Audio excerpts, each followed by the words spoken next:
Hello everyone and welcome back to the channel.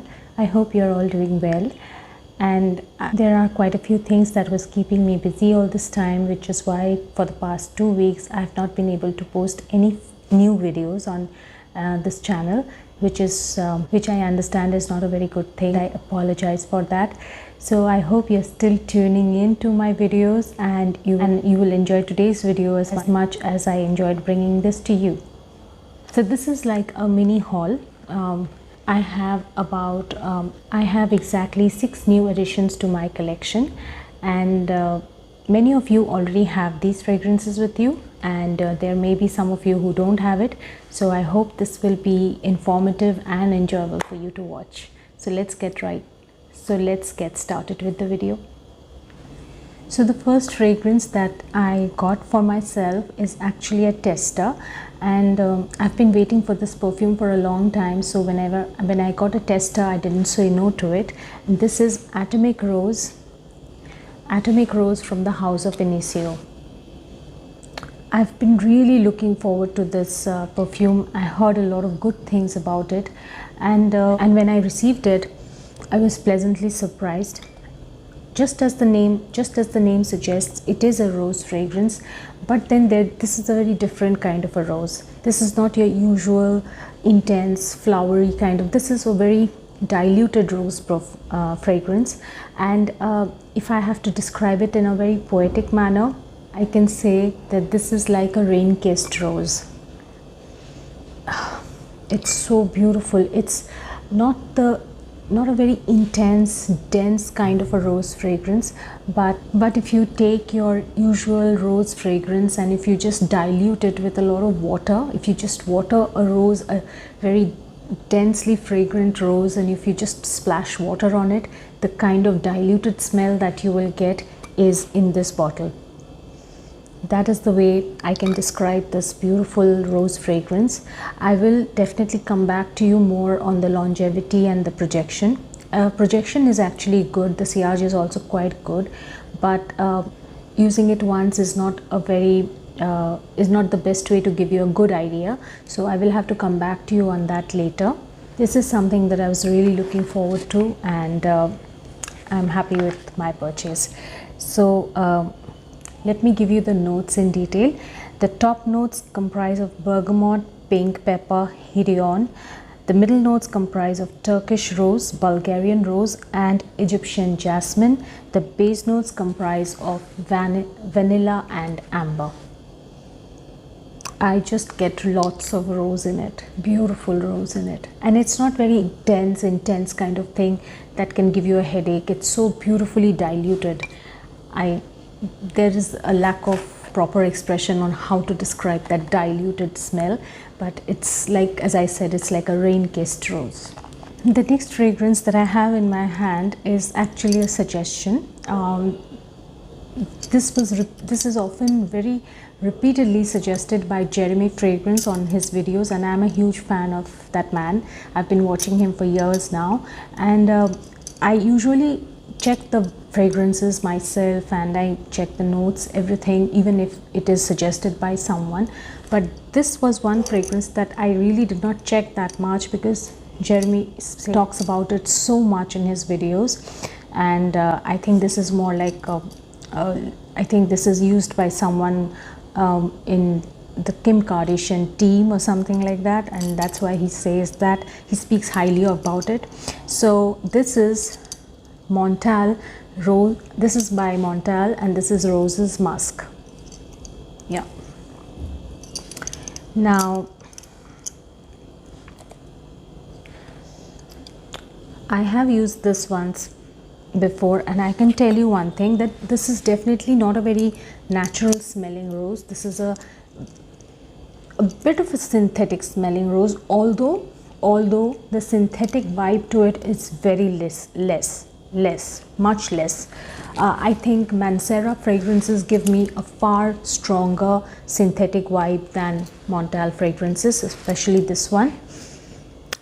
It's a very sweet, very beautiful kind of a rose, very likable, and the perfumer behind this is Pierre Montal, and ever since Pierre Montal liked one of my pictures on Instagram, he's become my favorite perfumer. just joking. But this is actually a very beautiful Montal fragrance. It may be a little synthetic smelling, but the musk actually is quite visible through the rose, which gives it a little dimension more than just being a rose fragrance. And if I tell you the notes of this fragrance, it's actually a it's such a simple table of rose, musk and jasmine, and that's all you get over here. Of course you get the rose more than the musk and the jasmine, but yes, there is that hint of musk right behind the rose. So I have used most of these fragrances once or twice, but I really think that is not enough. So I'm not getting too much into the longevity, sillage and projection of these perfumes, which I'll have to refer to sometime later, because they have just been with me for about a couple of days, which is why I think it's too early to speak about that. So I'll push on to the next fragrance, and that is another one from Montal, from the house of Montal, and this is Intense Cafe. Again, this is something I've been looking for a really long time. I was getting the Ristretto Intense Cafe, but I really stuck to my demand for Intense Cafe, and finally I got it. And this has been with me for a little longer than the others, and I can tell you this is like a masterpiece when it comes to longevity and sillage, like beast mode as is the popular word. So this is an amazing, except this thing which is very irritating at times. Montal fragrances are very impressive when it comes to the longevity and the performance, the sillage of the perfume. This is a beautiful coffee vanilla fragrance, beautiful. I think it will be definitely one of my favorite gourmand. I just want to eat it and the moment I sniff it. Okay, so I'll give you the notes in detail. The top notes are floral notes, middle notes coffee and rose. The base notes comprise of amber, vanilla, white musk. Very simple table of notes, and yet a very, very gorgeous fragrance. And now I'll come to the next one. This was one of my most awaited fragrance, and I was not getting it anywhere, and I think I've waited the longest for this fragrance, which is take a guess. Let me unbox this while you take a guess. Guys, I keep talking about humidity in my city, and today is like humidity monster city, and yet I'm sitting without a fan, without an air conditioner, so that there's absolutely no noise recorded through this video, and yet there are some relentless drivers honking on the streets, which I really can't help, and I'm sorry for the disturbance, but it's absolutely boiling over here. So the next fragrance, as I said, is one of my most sought after fragrances. It's called Grand Soir from the house of Maison Francis Kurkdjian. Oh my god, at last I said it, because I've got the Baccarat Rouge, the BR 540, the Baccarat Rouge 540, and I've got a small sample of it, and I just got it so that I can be sure if I want to buy it, because I've heard so many conflicting reviews about it, and I will only have a more conflicting review to add about it, so that will come sometime later. So many of my videos are getting postponed one after the other, so definitely I'll come up with it. But this is definitely one of my favorite fragrances for life. At first, when I took this first sniff, even now when I take the first sniff, it reminds me of Chergui from Serge Lutens, but this is a very expensive smelling, a very rich kind of a mature fragrance, and if anybody is interested in a perfume collection, they must have this. More than Baccarat Rouge, I think you must have the Grand Soir. This is beautiful. Okay, I've got so many things on my hand, I'm not getting the whole thing, but there's a little bit of the tonka bean woodiness and There's a little bit of the vanilla. I've used it once before the day it arrived, and I can tell you this is beautiful, beautiful, beautiful, beautiful. And you must, if you don't have it as of now, just get this. This will definitely be on one of my on an updated blind buy lists. So Grand Soir, I'll give you the notes in detail. The notes have Spanish labdanum, Siam benzoin, vanilla, amber and tonka bean. So again, a very simple lineup of notes, not a huge pyramid, but the fragrance it brings out is legendary. Grand Soir. Okay, so the next fragrance that I have here is the cheapest of all the fragrances that I have in this list. And I don't like to use the word cheapest, as in the most affordable, the least priced product of all the perfumes here. Okay, there's a little story behind this fragrance. This is one of my subscribers' suggestions. She is, I got the name, if I could get the name correctly, it's Jenny Donna, and she's from Boston. So Jenny, if you're listening to this, thank you so much for suggesting me L'Instant from Guerlain, EDP for her. I can't thank you enough for suggesting this fragrance, because I have not come across something so beautiful in a long time. Guerlain fragrances always amaze me. They are one of my favorite brands, but this one is so amazing, especially the longevity. I was shocked because I got this early in the morning by the mail. I mean, when the courier guy delivered it to me, and after that I took a bath. I immediately sprayed it on myself, and I loved it, of course. But after I took a shower right afterwards, I mean, I almost forgot about it. In the afternoon I could still smell it on my skin, and that was amazing. I had never thought that was possible. So this is L'Instant. I hope I'm getting the name correctly. L'Instant de Guerlain, and it's a little powdery, and this is like a perfume with a very strong presence of magnolia, and it's the powderiness. I've often heard about many people talking about the powderiness of this fragrance, which is very measured. The powderiness is not strong, so if you don't like powdery fragrances, you can try this, because it's not very powdery, but at the same that flowery powderiness is there, and it's beautiful. It's beautiful.